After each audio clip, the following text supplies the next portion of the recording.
This is the Clark Connection Podcast, your weekly dose of inspiration and power. We'll dive deep into the stories and strategies that ignite personal growth and entrepreneurial fire.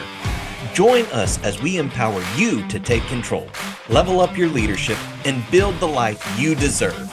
Get ready to rise, to thrive, and to finally become the leader of your own destiny. Let's go. Welcome back to the Clark Connection Podcast, where we help you move forward by focusing on faith, families, and futures.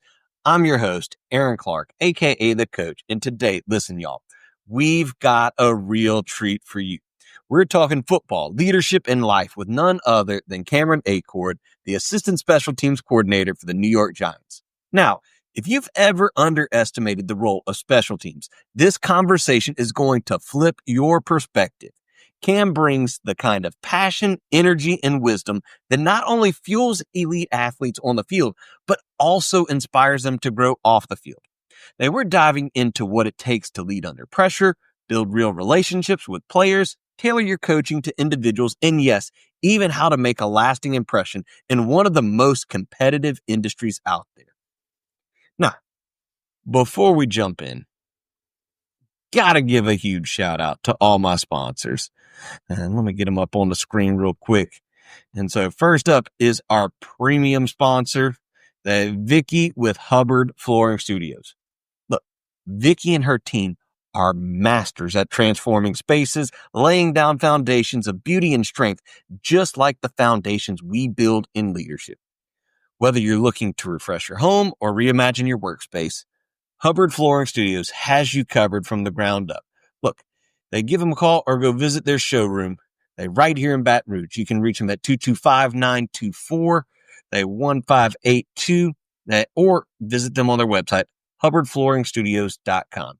And remember, great leadership starts with a strong foundation, and Vicki and her team know exactly how to set that pace. Quick shout out to our other sponsors. We've got Wayne with 7K Metals, your trusted source for gold and silver. Bobby with the Comfy Quest LLC, your destination for holistic healing and craniosacral therapy. Andrew with Automate Integrate Professional Services, bringing ease and efficiency to your business. Joseph with Landscape King, crafting beautiful outdoor spaces 1 yard at a time. And C&J Embroidery, custom designs that make your brand pop. And look, we're so grateful for your support. And if you're looking for any of these services, then be sure to check them out. Now, also, if you would love to connect with me, that whether you have a questions about leadership, it could be entrepreneurship, or you just want to connect, reach out to me directly. You can visit my website, coachaclark.com, or send me an email, aaron@coachaclark.com. And now to introduce you to our guest, Cam Achord, currently the assistant special teams coordinator for the New York Giants. He has spent 2 years prior to that. He was a special teams coordinator for the New England Patriots for 4 years. And then an assistant special teams coordinator for the Patriots for 2 years. He spent 5 years in multiple different roles in Southwest Mississippi Community College. I was a GA at Southern Miss, played football at Belhaven University for 5 years. I was part of the Super Bowl championship team in 2019. They Conference USA champions in 2011. In 2020, they finished number one as the number one special teams in the NFL. He's coached multiple All-Pro and Pro Bowl players. And most importantly, he's been married to his wife, Emily, for 3 years now. And all right, let's get into it. Let's bring on Coach Achord. All right, and welcome to the show, Cam. Great, man. Happy to be here. Looking forward to it. Yeah, I appreciate it. I know you got a lot going on. They're real busy, especially rolling into the start of the season. But to kind of help people who may not know, what exactly is that assistant special teams coordinator.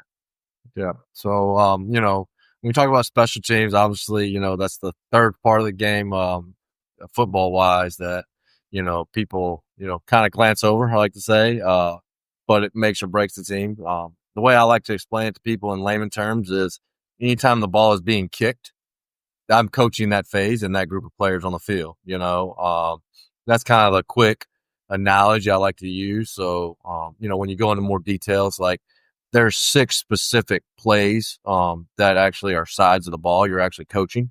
The field goal team and the block team as well, as well as, the punt team and the punt return team on that side. And then it's the kickoff and the kickoff return team. So there's really 6 groups of different phases that we like to talk about that we operate, that all have different points of the game of, where they show up. It's just a matter of how the offense and defense is doing, and so that's why it's called the third phase. Usually you have a little bit, obviously a big say in the field position battle. That's the number one thing that, the kicking game is known for, as well as, changing the field position and putting the offense and defense in good situations. But, in general, it's anytime the ball is kicked, that's when we're coaching those phases, on the field. And, a lot goes into that because obviously each play and figuring out who's on the field and how to manage an offensive and defensive load along with the kicking game load. It's kind of like you got to know the whole team because you're dealing with not offensive players, but also defensive players, so you're not just one position specific, you're dealing with the entire roster. So from a special teams coach, you got to know the entire roster, from that standpoint. So you deal with all that, and then obviously the substitutions and different transitions and injuries that go into the game, but that's kind of the quick summary of what we do. Obviously the schematics are a little bit more, because you can only get so much. You get a couple guys here and there that may be special teams only players at this level, with that. So, when you are able to get that, you're able to do a little bit more fun, complexity stuff and schematic stuff. So that's a little bit part of it. But it's I tell people all the time, usually most special teams guys are high energy, very enthusiastic coaches, because sometimes it is looked as the third phase of the game, whereas, they don't, if they know your name, it's for one or two reasons. Either you did something really good or you did something really bad. It's never, the other way, in between, for people in our shoes and everything, you're either getting a lot of praise or you're not getting a lot of praise. So, but it comes with territory. So that's why we love it, Right. And so why would that be important? So you said most special teams coordinators, high energy, high enthusiasm. Why would that be important for somebody in your position? Yeah. Because most guys, when they get to whether it's college or high school or, coached at every different level, or even the pros, it's like when they get there initially, it's like, I'm here to play offensive defense. So you've got to bring the energy and the juice for the guys to be excited about being on those units, and being on those phases. So bringing that energy, that drive, because they're learning a lot of offense and defense. Like, when you go to a game in the NFL, you got 46 guys there, so it's like you have 46. Well, all right, we got 9 O linemen. You're going to have 5 interior D linemen. So are those guys really playing special teams? Not really. And then you got 3 quarterbacks, maybe, and you got 3 specialists. So now you're really down to, like, when it comes down to it, like down to 28 people left on the roster at the game. And it's like, well, 11 of those are starting offense, 11 of those starting defense, or 10 and 10. So it's like, all right, well, now you're down to a few guys, and it's like, so you're bringing that out of those guys, letting them realize, like, look, it is an important phase, and you have to bring the energy and the juice, because if you're not excited about it, they're not going to be excited about it. And I think that's anything in life that you do is you've got to bring the excitement and the joy and stuff and let guys know how passionate you are about things. And when you're able to show that passion for something, it just rubs off on people. And that's why I think you see a lot of special teams coaches are high energy, a lot of juice, at least across, the guys I've met and see, it's not a lot of monotone, and different types of phases. I try to be on game day as even keel as I can be. There'll be spurts where you're excited, but I try to tell guys, like, I'm not here to yell at you on game day. I'm here to coach you and get things right. And I may lose it a little bit throughout the week, but on game day, I'm going to be that cool, calm collected voice, so there's always that healthy balance, when you're trying to deal with different guys. And that's why bringing the energy, I think, is more associated with really practice, and meetings and things like that, rather than it's actually game day. Because once you get to the game, everybody wants to be there, right? Everybody wants to play the game. That's the exciting thing for the players, as well as the coaches, is the game day. Well, it's the other stuff that you're having to pull out of the guys. And I think that's a good point for just about anything you're talking about. Whether you're leading a finance company or you're coaching in the NFL, having to show people you're excited and how important whatever it is you're doing, because people are going to buy you. So I thought that was a real good point to hit on. But then also you mentioned that you're also, when it's in that time of, I hate to say panic, but you're in that game situation. It's important situation. You're the cool, calm, and collected voice that shows the team, hey, come on, we gonna make this happen. Yep. I think that's key. I really do. Because, you're going to deal with different peoples who handle certain situations. Like if it's going good, everybody's going to be going good. Those aren't the situations you're worried about, right? It's when it's not going good. Like, what's your answer? Who's going to be that voice on the sidelines? Like, hey, look, we're okay. Relax. This is what we're going to do. This is how we're going to do it. This is why it's going to work. And you're explaining it to them. Again, it might be fast. You may be freaking talking as fast as you can because, again, they got offense, defensive stuff going on too, and trying to get your adjustments. But it's not losing your mind, because I think if you have anxiety or that stress and that level of ticking upness, when you start to get that, well, the people feel off that, like is anything, they're going to react to how you're reacting. And I think that's the biggest thing, on game day, that I've learned, like, is you can't be up and down. You don't want to be that influence. You want to be here, steady Eddie. That way they know where you're going to be. You're going to be the calm voice, and you're the one calming them down, because they're the ones out there that's either getting frustrated or that you're having to grab them and reel them back in and bring them back down. Like, hey, look, I know you're mad, or hey, I know you're frustrated. Look, relax, because we got to worry about the next play. All right, we got to lock in on the next one. All right, it's not. That one's over, it's done with. So, like, I think that's where you get that evening calmness. Again, it took me a while to probably get to that stage of where I was calm and coaching and those type of things. It's more so, developed over time. It's not something that happens overnight, right? We're all are learning and developing. I think, that's part of coaching, is the day that you stop trying to improve and trying to learn, probably the day you need to retire or do something else, and that goes with any business. You're always trying to get better and improve no matter what you're doing. Right.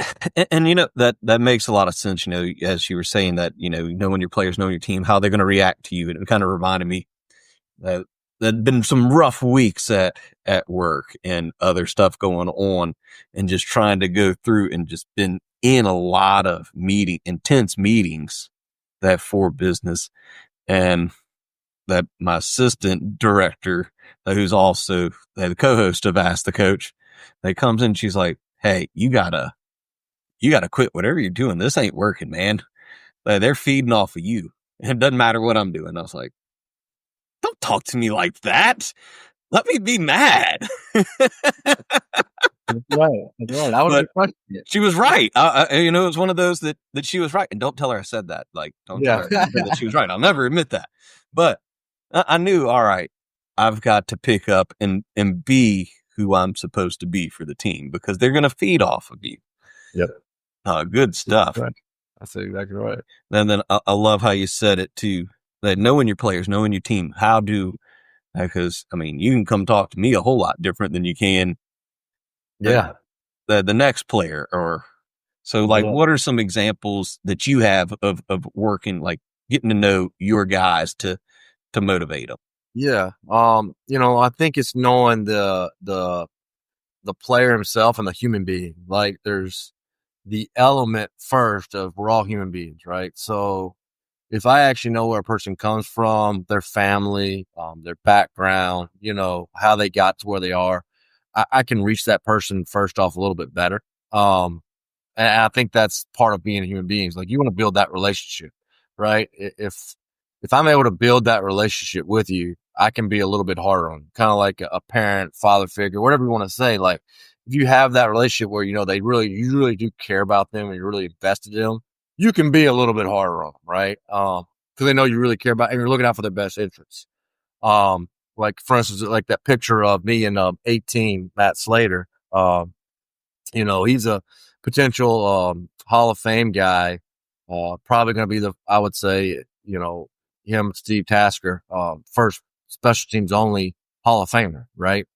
And, getting a relationship with him and coaching him I would say, was totally different, right? Exactly. That picture right there. I was trying to get him up on the screen, but it didn't want to. So this guy right here, right? I can't say enough good things about him. But this is like pregame, right? We're going through gunner releases and stuff for the punt team pregame, right?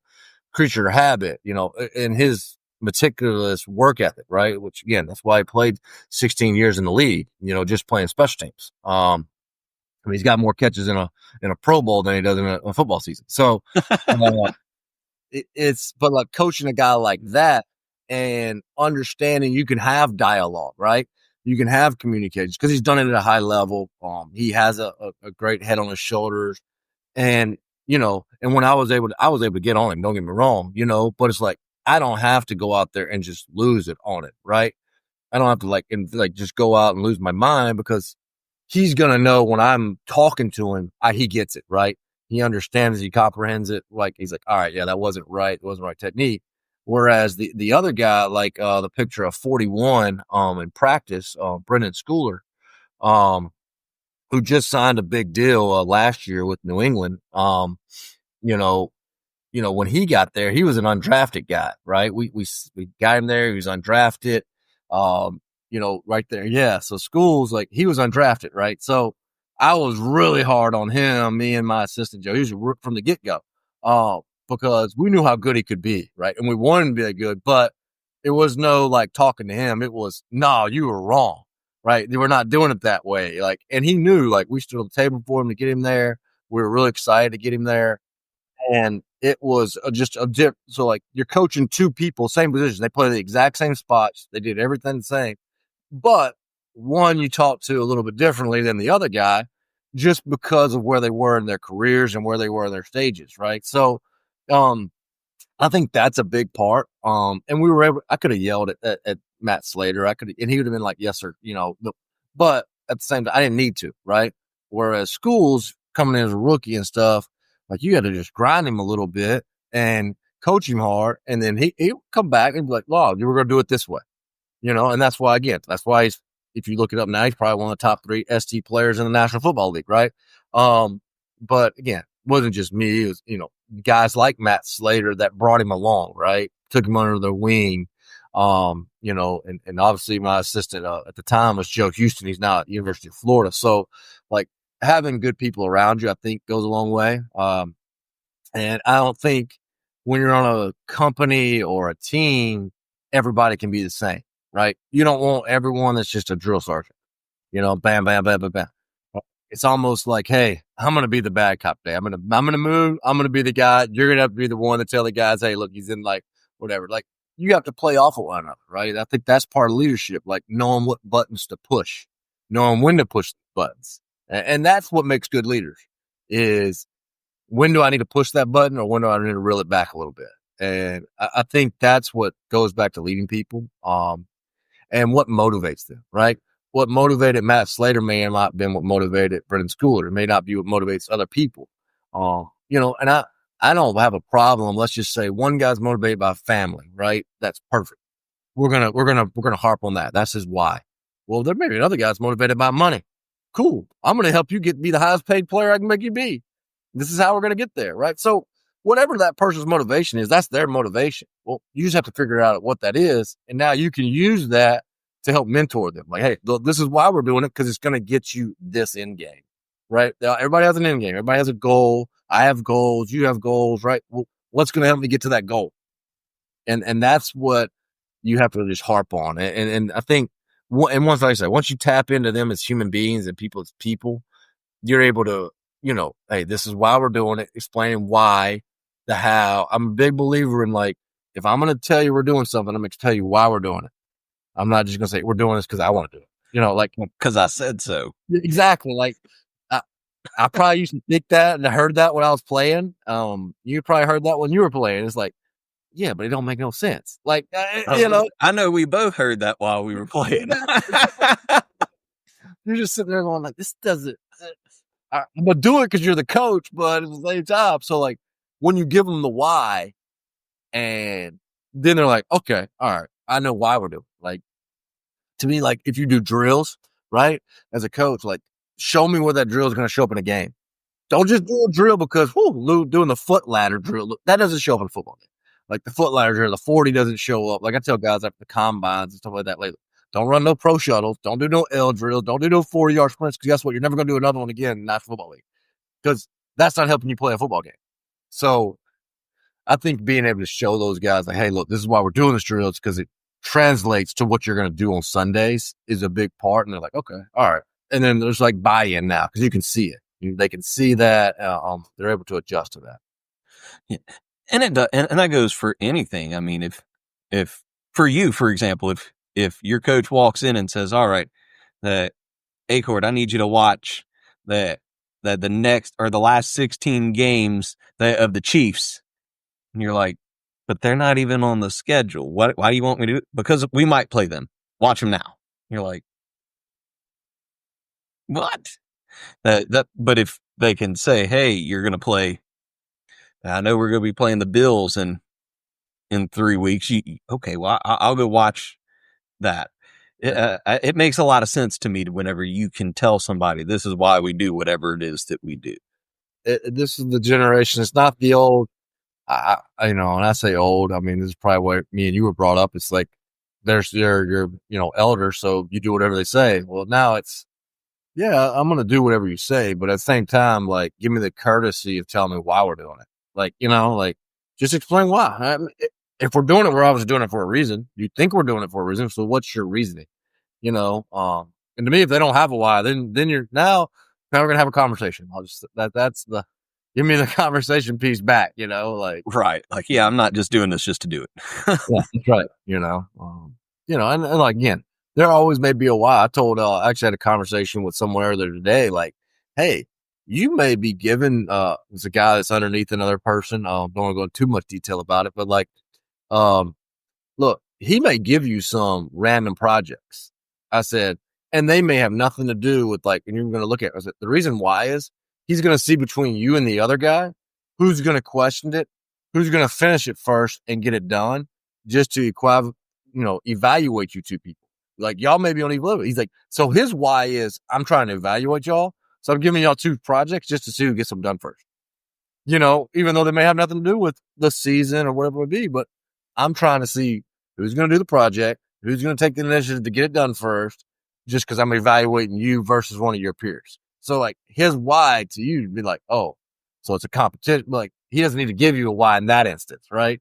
So again, there's some, reasoning behind all of what you're doing. But that person had a why. And after the fact, I'm sure you can give them, hey, look, just so y'all know, this wasn't a bogus assignment. The whole exercise was, I was evaluating you guys.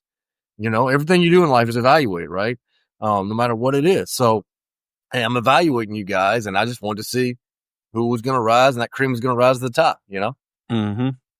Yeah. And so, hey, guys, if you've enjoyed this so far, make sure go ahead, like, subscribe, do all that stuff, click all the buttons. It's going to help us to continue to bring great guys like Cameron.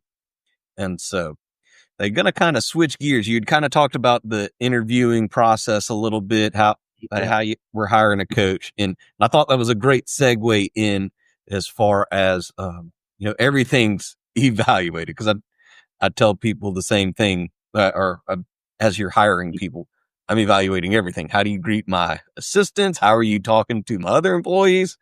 And so I know you talked about the assistant or you'd mentioned, hey, I want to talk a little bit more about like the hiring process for that at New England. Yeah. So, I think you only know what you know, right? And this is the, this is this is my guy, Joe Houston, man.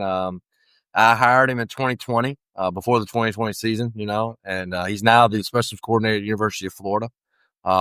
So I did not know him at all, right? And he came in on the interview process. Him and really it was him and 3 other guys. So my interview process is because when I went through it, I did a very similar process that I went through, right? But I want to know who could last the day, right? Because for coaches, and you've been there and stuff, is, hey, we're getting there at 6:30, right? Well, depending on the part of the season, let's just say it's in season. Well, if it's Monday or Tuesday, for me, I'm sleeping in the office half the time, right? And then Wednesday, you're out at 11. Thursdays, you're out at around 10. And then Friday and Saturdays, usually the lighter days, right? But so I wanted to see who could handle the grind and still be fresh, right? So we brought these guys in, started the process with them. I'd say around 7:00 was breakfast, right? Pick them up for breakfast, and to your point, like everything's evaluated. How do they treat the people that are picking them up, right? Get feedback. Hey, have conversation with the guys. Are they engaging? Are they tired, from a flight? Well, because you're going to fly during the season. Like, I didn't want to hear like, man, the guy was a little jet lagged. Well, no, duh. We're going to be jet lagged when we land on Sunday night. And we got to be up in 4 hours. We're going to be jet lagged. Get over it, So, things like that. So everything was evaluated. Suck it up, buttercup. That's it. Like, I don't want to hear about it. I don't want to hear about it. And so, you start that. You start the interview process at 8, and you give them different projects, right? And the projects were all the same, right? It may be breaking down film of this opponent, just see how they break down film. It may have been, hey, introduce, different things to me. And then I would go in and I would teach them something, right? But basically it was a block till lunch, and then they got lunch with some people. And then once lunch was over, they would come in and I'd give them some more information, right? And then the last thing that everybody did was they got in front of the entire, it was myself, coach, a lot of staff members, and we would just pack people in there, like as many people as I could get in there. Like, so if it was, let's just call it 20 people, right? There's really 5 in there that were truly listening to the interview, but there were 20 people, and it's like, hey, regurgitate that information of what I just taught you. Go. Here's your drive. I don't need no film. I don't want to look at that. I don't care what you've done. I don't care what you know as far as that goes. Your stuff. I taught you something. Reteach me. Go. And then they're reteaching it to you, and then you're just poking holes in it. Well, I didn't say that. So now you're evaluating how do they respond to conflict in terms of, well, now he's questioning me. And then you also get them to install something to you that they do know. Like, hey, because now it's like, all right, I installed something to them in 10 minutes. I gave them a lunch break, and then I brought them back and I wanted to reinstall it to them. Kind of like a meeting would be for a football player. And it's like, if I expect a player to get it and then take it to a field and do it right, I expect the coach to be able to do it, right? So it's very similar. But then you get them to install something to you. It'd be like, hey, give me your business philosophy or something like that, right? Give me your philosophy. And then it was like, give me your punt scheme, right? Install that. Well, that's something they should know. There shouldn't be a lot of holes in that, right? So as you're poking that, it's like, well, you didn't think about this. You didn't think about that. So long story short on that is like, you go through that whole process, and I really came down to 2 people.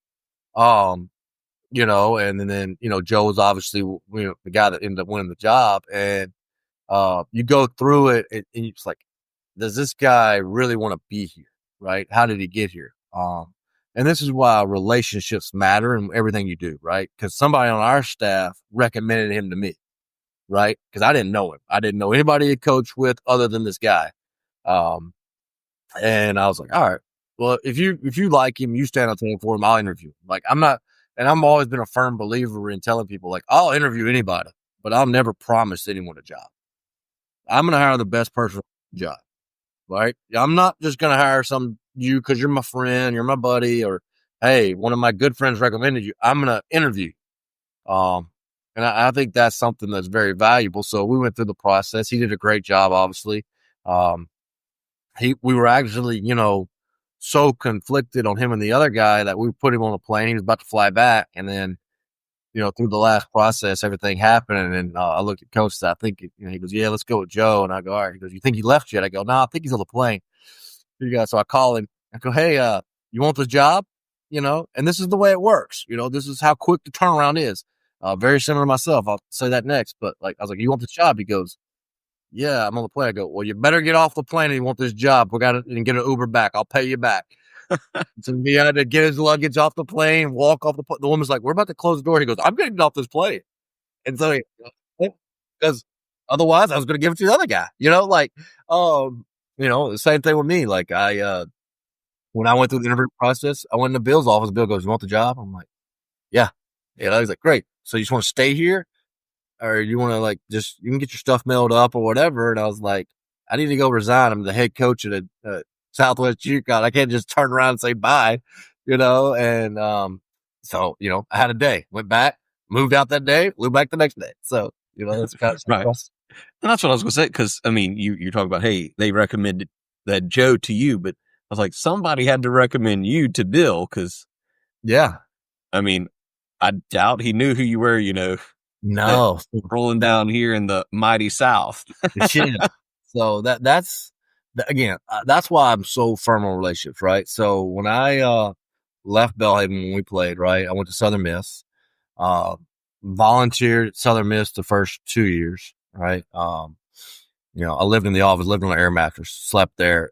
Basically, that was literally my apartment. But you want to get your foot in the door, right? That's what you want to do. You love the ball, so that's what we did. I was about to say, and I'm going to interrupt you real quick because, guys, that's what it's like. Like, that's how bad, like, if you want to get to where that's where you start, especially in this game. That's it. Yeah, you start on an air mattress in a coach's office 24/7. That's it. and I mean, and that's what it is. It's like, and you're volunteering and you're doing the grunt work. You're there before every coach and you're there after every coach when you're the new guy, right? The young guy, the graduate assistant, the volunteer, whatever it is. Because you don't know who the impression is going to make a lot, right? You're going to try to make an impression on somebody, that may give you that break. So for me, my big break, right? We win the conference championship in 2011. I was a special teams assistant there that year, with Larry, and he leaves and goes to Fedora, ends up going to North Carolina. I end up staying at Southern Miss. And that's where I met, it was Ellis Johnson that year. That's where I met Joe Judge. So Judge came over from Bama. And Judge was there from basically out the end of January to April, the first part of April, and he leaves, and he goes take the assistant job in New England. So I knew the guy for, call it 3.5 months, give or take, a month here or there. But that's how we just got to know him. And then I take his spot on the road recruiting at Southern Miss, and but I stayed in touch with Joe, right? Had a good relationship with him. I would then, because I knew him, I would watch obviously the Patriots games at the time. And if I saw something on the TV, I would freeze it, take a picture, send it to him, be like, hey, I saw this or whatever. Just dialogue. I tell people it's a very fine line between staying in contact with somebody, keeping the dialogue, and then just bombarding them, right? Different things like that. So, but Joe gave me the interview. That's how I got my foot in the door, So knowing a guy for 3.5 months is what led to me getting my foot in the door in New England and that, interview. Now, I had an interview twice, which was ironic. I had an interview once with 2 other people, and then Bill happened to not be there. So, I had to fly back. I became the head coach at the junior college during this 2-month time. And then I flew back up again after that and re-interviewed. So, it's a little bit of that thing. And I'm a loyal person. Ironically, when Joe called me back to re-interview, I was like, nah, I took the head job here. They're doing me right. I'm going to stay. So there was a slimmer of thing that I almost ended up staying at Southwest Mississippi Community College, be a head coach rather than going to the NFL. And obviously 18th season was pretty good with New England. So, but it worked out. So obviously I'm blessed for all those situations because now it's, again, you're able to learn from those situations. I think you have to take everything at it, context and stuff but don't just jump into something and be rash. again, you know, Joe called me at 11 at 2:00. I'm calling him back saying, no, I want to come on the re-interview. Like, I want to interview again. You know, it's like, but it was at first, it was like, I'm done. You know, and then you sit there and you think about it. And that's why it's good to have people to call. You know, I called some people I knew and bounced it off of them. And they gave some advice, you know, and none of them told me what to do. I'll say that. None of them said, hey, you're an idiot, or anything like that. You know, junior college, NFL. It was, well, what do you want in life? Well, what's your goals? What's your long-term goals? You know, cause, you know, there's nothing wrong with that's what you want. That's what, great. Awesome. It's what do you want? You know, what do you want? Where do you see yourself in 5, 10, 15 years from now? Are you going to look back and say, man, I wish I'd at least taken the opportunity, to try that. So, you know, it ended up working out, but again, knowing someone for 3.5 months, that's why I think relationships are so important. Cause you may know someone and you're able just to stay in touch with them, but will they pick up the phone call if you need them? Because you made a good impression on them, right? Or are they able to call you because you've built that just quick relationship? Again, it could be a week, it could be, you know, years, it could be months. No, absolutely. And I know speak like the impressions. So like when you were talking about, you know, could my guys handle the grind? You know, always being the test through the interview, wanting to see what's going on. I think that's important for everybody, no matter what phase of business or work that you're in. Always make sure you have a test of some sort or tests that for each of those people. I've got plenty of them that I go through and do that from, you know, now everybody's required to send me a video, a 30-second or less video clip of themselves. If they can't do it, okay, cool. That's a test. You're not going to do what I'm simply asking you to do. But it kind of reminded me of, you know, when we first met at college, because like the first time I remember like seeing Cam Achord, that we are doing the conditioning test. Oh, Coach Sandoval has us on the line and we're like running these gassers. And in between gassers, Cameron is running sideline to sideline there with people like, come on, we're all going to make it through, baby. And I was like, who is this guy? He's not right. Something's wrong up here. That's right. Something's wrong. That's it. But, oh, man, I wish I was in that shape I was in back then. I'm still in decent shape, but not like that. Not like that. No. Well, that's what I kept wondering. I'm like, dang, I did all the workouts and everything. And like, I need to catch my breath in between this. And there's Cameron just back and forth the whole, like, he just finished with me. He's running with them. That's it. I was tired. Don't let me fool you. I was tired. I just didn't let anybody know it. No, but that was, you talked about that. And that's been something that I felt has defined who you were throughout everything. I've always known, because I remember even as you were at Southwest, I was fortunate enough that we were in your recruiting territory. So it allowed us to keep that friendship, that real close. That for, golly, where were you there from? 13 to 17? Yeah, the 12th season through the 17th season, 5 years. Yeah. And so just being able to get that, like, I remember, I think this was when I was at Central. I don't remember who it was. They came in, they said, all right, so who is this high energy guy that's wearing cowboy boots? That's it. And that was how they all knew you. That's the cowboy boots. That's it. Like, not many people went into the river parishes of Louisiana with the boots in that area. You know, I was like, don't worry, I'm going to stand out. But there's a reason I wore the boots now. So the boots made me 5'11". So I could tell when I looked the guy in the eye if he was 6 foot or not. Oh, so there was a reason behind the boots. Now, granted, everyone knew me as the coach with the boots. Like, literally, everyone, Mississippi, Louisiana, they knew, hey, white guy walks in with boots. Hey, that's Cam, you know? Oh, yeah. But there was also a method to the madness, you know? I thought just because they look cool. Yeah, well, they're always look good, you know? That's it. No, but it's like you said too, but everything's a test. Everything you're doing is a test. No matter what you're trying to test. Did this player tell me the right height? Is this guy going to be capable of grinding it out with me and still be fresh? fill in the blank, whatever it is, it's always a test to see what it is that you've done. That's right. That's right. That's life, right? And someone's judging, someone's looking, right, wrong, and different, but it's how you're overcoming and how you're handling situations. Like I said, well, that guy's got it together, or he doesn't, or whoever it is, he, she, whoever it may be. Like, yeah, that's just, I'll tell people that someone's looking, whether it's your family member, somebody else, someone's looking at you. Right. And then you just made me think of, I've been re-listening to Relentless by Tim Grover.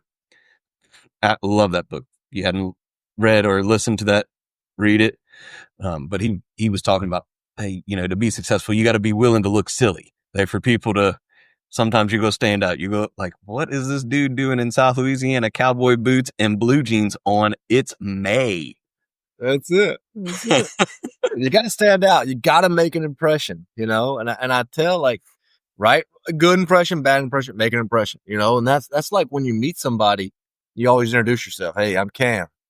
What's your name? Oh, and then you re-say it again. Like, it's like a process. If you get them to say their name like 3 times and your name 3 times, they usually kind of remember it.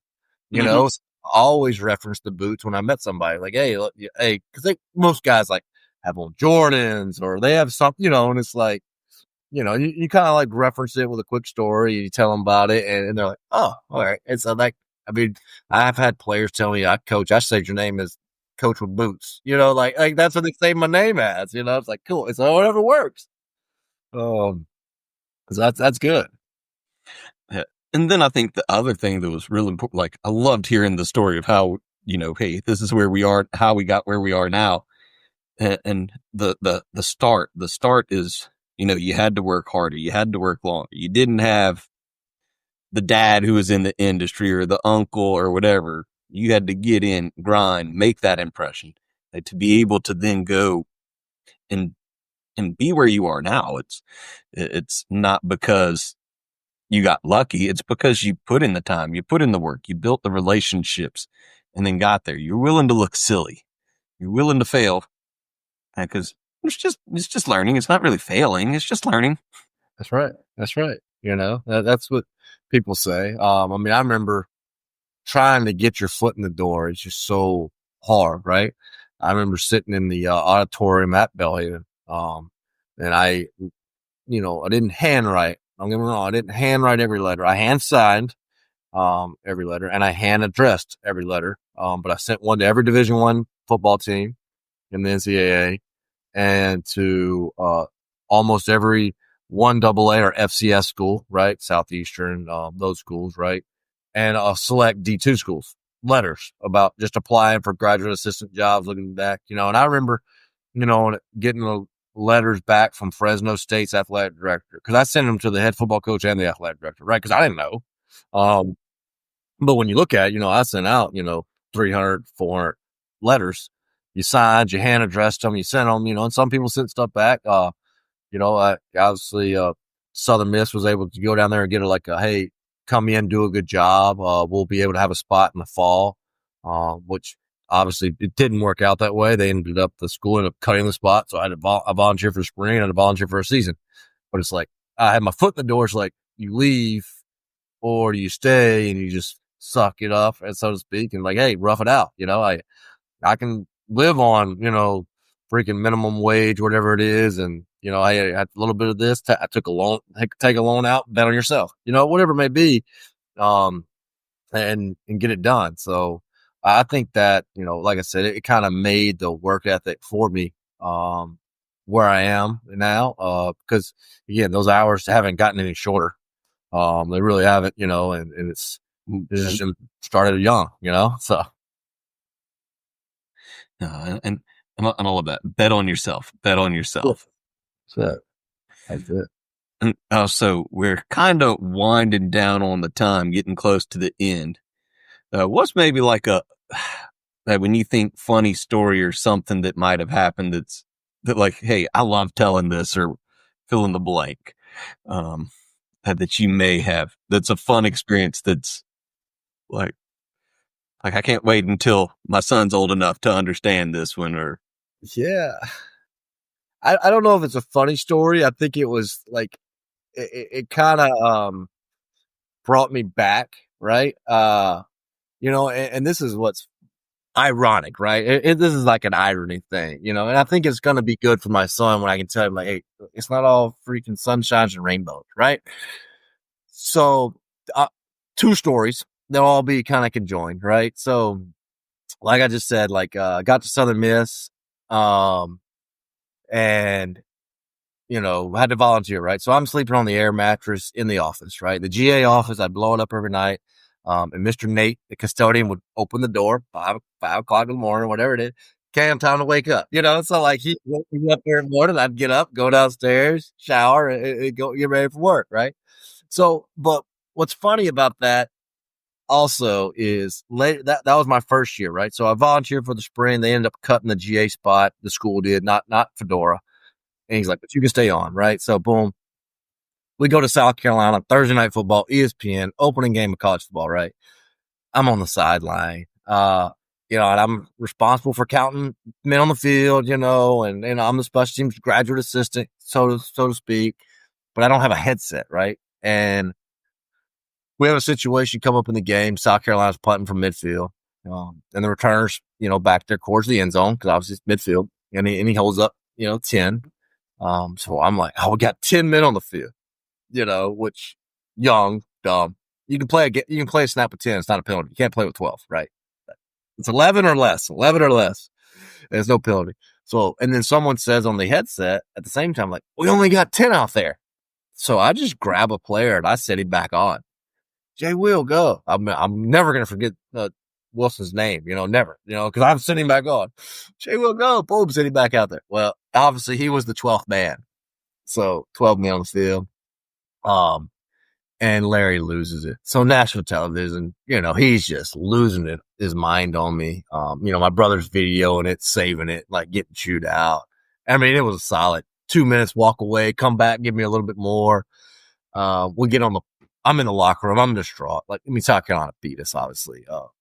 And, you know, I'm like, I'm done, you know, and then we're getting on the plane and one of the coaches goes, hey man, just pack your stuff up. When you get in, you're fired. Like, you're out of here. Like, we're on the plane. Like, that's what he's telling me. And I'm like, oh, great.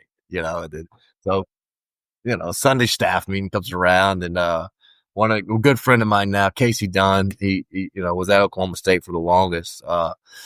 But he leans over to Fedora and I don't know if they had it planned or whatever. He goes, hey, Larry, what happened with that punt return? Why we have 12 men out there? And, you know, Larry just looks at me because I don't ask this jackass, you know, and I'm just like, yeah, you know, and then people tell me you're fired, and that type of thing. But yeah, so that's a good, funny story. And then the full circle thing is, right. So I get hired with the Giants.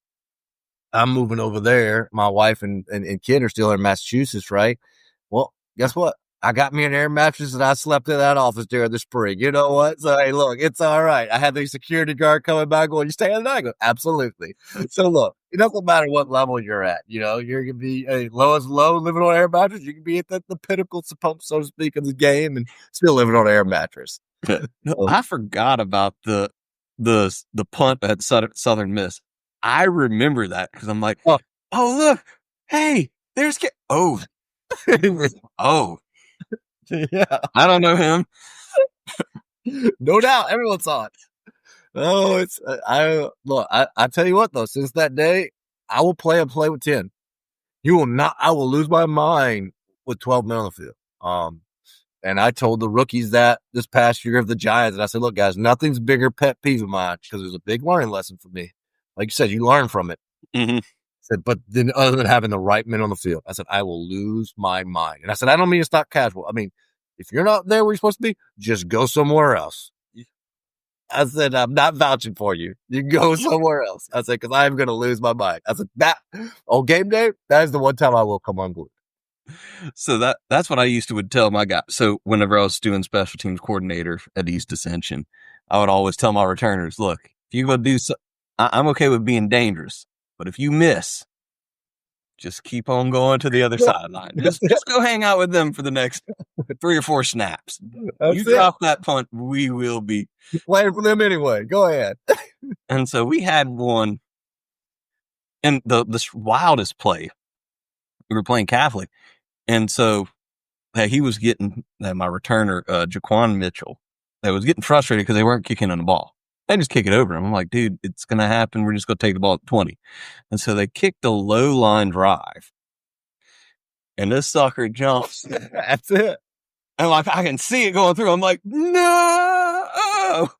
Luckily, it hits the hands, rolls out the back of the end zone. High school, what touches the end zone, it doesn't matter. Dead, no matter what. He runs, picks it up, and they start running around. I'm like, blow the whistle. Felt like the little kid off the Little Giants. Blow the whistle, please. He comes back over and just sits down, and you're like, I went and sat by him. He said, Coach, I wasn't going to that other sideline. He's like, I don't like them. At least you were listening. At least you were listening to that. Yeah, that's right. That's right. Selective hearing. Oh, man. Good stuff. Good stuff. And so kind of closing out, one of my favorite things I love to ask people, I believe all leaders are readers, but not all readers are leaders. What would be one book that you recommend that anybody aspiring to be a leader read? Yeah, I think the Leadership Fitness by Homer Rice. That was really good for me. Honestly, I took a lot out of that book, especially just that book right there. Like what it says, developing and reinforcing positive leaders. It teaches you, in the book, like, there's a subscription that talks about, Thomas Edison, how many times did he try before he actually got the light bulb right? Or so swinging at strikes, what was the odds of Archie Griffin repeating as the Heisman winner? Like it just talks about the odds and the long shots and taking shots. And also, as that book goes through, because he was a teacher at Georgia Tech, it goes through and teaches you like listening skills and learning skills and how to teach guys. Like guys don't know how to study, guys don't know how they listen yet. Right. And so there's different things in that book about how to teach the different people, perspectives, and I use that, in my time in New England, different things. I've used it where guys had to watch like so many clips, and write notes about that clip, so they just show you they're studying and know who they're going up against and different things. So I took a lot out of that book, from him, and then one thing I thought the leadership part of it was, that I really liked is, it starts with I, which turns into, we, and then the team does it, right? So it's I, then it's we, and then now it's team success, right? So, but it's got to start with I, right? I think you're only as good as yourself, and you're also as only good as your soldiers, so to speak, as the guys under you, right? I want great people under me, great men and women under you, because if they're great, you're going to be great, right? Because all equals success at the end of the day. So, that was something that was really, in the book that I thought was really good as well. Yeah. So just hearing, I love I always heard there is no, we've all heard no I in team. There's no I in team. There's no I in team. I'll never forget that being I was invited to go to the Tiger camp when Saban was still there. And, he's going through talking about, there's no I, there's no I, there's no I. And he's like, but guys, there is a me in team. It's what can me do to help the team? And I was like, I'm so glad that I don't care about grammar, because I bet somebody was like, that wasn't grammatically correct. No doubt. No doubt. But yeah, no, that's good. I've already added that one to my list of books. That's one I'd have never thought that when we were in Clemson College that I would actually read books. Yeah, that's it. Exactly. No doubt. No doubt. And so, what about the one that you told me you just finished reading? The Comfort Crisis by Michael Easter. So, this one, actually, Bo Sandoval that you referenced earlier, he's the head of strength and performance at Texas A&M now, was in the UFC guy, right? Ran the UFC at the Athletic Center. Mm-hmm. I reached out to him and was just kind of like, I feel like, everybody talks about this generation of kids changing. I feel like a lot, it's like we're just demanding a little bit less, maybe, we're not holding standards high. So like I was talking to him about how do you keep people motivated, and how do you push guys past. So this book does a really good job about references of pushing your body to the limit. and understanding that your brain is the most powerful thing you have, and your brain will do and body will do whatever you demand of it. But how do you push yourself to that point of, we've all been there. I'm tired. I'm done. But are you really tired? You're done, or your body just telling you you're tired and you're done? Like, how do you get, like, so to speak, that, and it's like learning, how to be comfortable with the uncomfortable. That's what I like to say.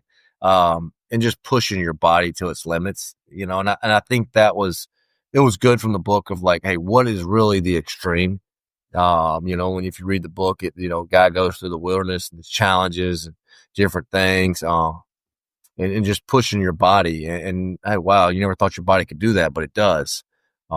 It's a mindset, so to speak, and it's different things for different people. But that book did a good job of explaining that, and how to motivate those people to get more out of themselves than they thought was ever possible. Yeah. I'll say it sounds a lot like, have you read, Can't Hurt Me by David Goggins? I haven't. No, I haven't. Oof. Same thing. Cool. Goggins. So, he's on another level of toughness. That's good. So love it. You'll love it. You'll love it. Yeah, that's one. So I'm like, okay, so I need to do Comfort Crisis before I do the other one that you gave me. That's it. And so, what's maybe one question? So that's always what I like to end on. What's maybe one question I should have asked you that I didn't ask you? Yeah. I always like to ask people, or when I've talked to people, like, what keeps you motivated? Because, some people look at it, or, hey, and it's no different than me. Like when I used to grow up, like, oh, there, then I fell, right? But what are you doing now? What keeps you motivated? Like, what's the next steps? And for me, like, I always like to set 5-year goals, for people, and obviously you have your family, my wife and son. That's obviously a part of the motivation, but I also think, you have a 5-year goal plan. For me, it's like each year also I have a yearly goal too. Like, what's obtainable? Like, don't tell me like, hey, I want to be the head coach of the Giants next year. Like that's not going to happen. I'm this. My team's coach there now. Like that's not feasible. Like, what's a realistic goal is obtainable, So, obviously I went from being the coordinator in New England to now I'm the assistant with the Giants, which is obviously great. But like for me personally, like I want to be a coordinator again. Like, so like that's my next goal for myself. But resetting your goals. I think people don't ever reset their goals. They just make a hard line in the sand. It's like, all right, this is where it's at. So for me, it's like, hey, I want to, be a special teams coordinator. Then in 5 years after that, I want to be a head coach, and then, hey, 5 years past that, it's like, hey, well, where do I want, what's measured success? It may be, because when I was growing up or when we were there, it's like, hey, I wanted to be a position coach, which I was in junior college. And then it's like, hey, I want to be a head coach. Well, I was for a brief part of time. Then I became an assistant special teams coach in the NFL. And then it's like, all right, well, I want to be a coordinator in 5. Well, I got that in 2. Now it's, so it's like, now it's back. I am back to being an assistant. So when I became the assistant again, it's like, hey, in the next 3 years, I want to be a coordinator again, So I think it's resetting your goals, for people, but at the same time, always being humble and never thinking you have all the answers, right? I think that's a hard one for people to get out of their own way. Is there's always room to grow, no matter where you are in life, no matter what you're doing, no matter what stage you're in. That, like I said, the day you stop trying to grow and trying to learn, like you just said, like reading books, whatever it is, talking to people, I've talked to different coaches, here and there, just to see different ideas, bounce things. And they may have the same ideas as you, and they may say, hey, yeah, great. But being open-minded and always trying to learn, I think that's a big part of it. And I think that keeps you growing, that keeps you able to advance your goals if you're willing to continue to learn. Yeah, no doubt. Yeah. That was one my granddad always said was, hey, you ain't growing, you dying. That's it. He said, I'm going to grow until the end. That's it. No doubt. No doubt. No doubt. Well, Cam, if anybody wants to reach out to you, maybe they have questions, how do any of the listeners reach out to you? Yeah. Shoot me an email, coachachord@gmail.com. Honestly, it does go to my phone. It's the best way to get me. Just make sure you put something in the text line like, hey, with listening to you on Coach Clark's podcast. That way I kind of know where it's coming from. And I'll get back to you. Now I'll tell you, like I tell everyone I associate with, it may not be that day, maybe a week, maybe a month, maybe, 6 months, but I will get back to you. I'm a firm believer in that. I've watched people sign autographs and stuff and get back to people, and it just means a lot.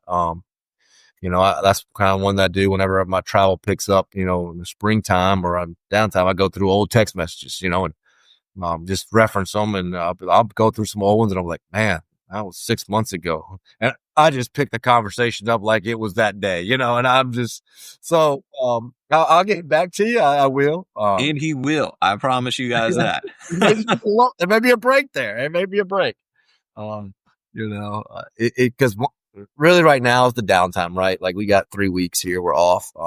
Time spend time with wife and family. But once we go back, like July 18th, we're in that submarine and we're not coming up till, end of February. So it's like, that's when it's like, all right, from, July to February, there's not much communication unless it's truly something to do with the job and stuff. But, that's kind of where I'll always tell people, like, hey, I'll get back to you, just maybe a little while. And he will. I promise you guys that if you do ask, he will. That's right. It does sometimes. I'll forget that I texted him, and I'll be like, oh yeah, that was like 3 months ago. Hope all's good. Hope all's well. And that's one of the things like I love about having other leaders that are friends of mine, because we can do that. And I know there's been people I've called back like 2-3 weeks later. I'm like, dude, you called me the other day. And they're like, yeah, a month ago. Like, I'm sorry. And they're like, we get it. That's right. We all have schedule to keep. That's it. So awesome. No, I appreciate it, Cameron, for hopping on, sharing with us. We'll definitely have to try to get you on here again. I enjoyed it. And definitely go enjoy that last little bit of time with the wife and the kiddos. I'll do it, man. I appreciate the time. Have a good day. What a powerful conversation with Coach Achord. Man, I hope you were taking notes, because there were some real gems in there. Now, before we wrap, I want to share with you the top takeaways from this episode. And so for those of you that are watching, they are up on the screen. And so the first one that I had was special teams matter. They don't just fill the space between offense and defense. They determine the outcome of a game. One of my favorite things, that was one that I always loved doing. Absolutely loved that coaching special teams. Number 2, bring the energy. Cam reminded us enthusiasm isn't optional. It's essential for leadership and connection. And one of my favorite quotes that I tell everybody all the time, all my team, if you aren't fired up with enthusiasm, you'll be fired with enthusiasm. 3, stay calm under pressure. Whether you're coaching on the field or leading in your life, your composure sets the tone. You as the leader set the tone for the organization. 4, that relationships come first. That success starts with trust. Knowing your people allows you to lead them more effectively, and it allows you to not to control, but it allows you to be able to get to know them and work with them better, and then never stop growing. Whether it's setting goals or diving into a good leadership book, personal development is non-negotiable, no matter what stage of life you are in. And listen, just like building a great team takes intentionality and precision, building great spaces does too. And that's why we're proud to be sponsored by Hubbard Flooring Studios. If you're ready to upgrade your home or office with top-notch flooring and service, give Vicki and the team a call at 225-924-1582 or visit their website, hubbardflooringstudios.com. Tell them Coach Clark sent you their way. As always, if this episode inspired you, make sure to subscribe, share, and leave a comment. And if you're ready to take that next step in your own leadership journey, connect with me on all socials at Coach_A_Clark. I'd love to walk with you. And guys, Remember, you don't have to be great to get started, but you have to get started to be great. So keep leading, keep growing, and keep innovating. Until next time, stay inspired and connected, and I will see you on the next episode of the Clark Connection Podcast. Thanks for listening to the Clark Connection Podcast, where my goal is to add value to you. Make sure you like, subscribe, and follow the show. You can also connect with me via my website, coachaclark.com, or on all socials at coach_a_clark. The links are in the description. Huge thanks to my sponsors, Wayne with 7K Metals, Bobby with the Comfy Quest LLC, Andrew with Automate Integrate Professional Services, Joseph with Landscape King, and Chris and Jess with C&J Embroidery. Hey, we look forward to bringing you more great content. See you next week.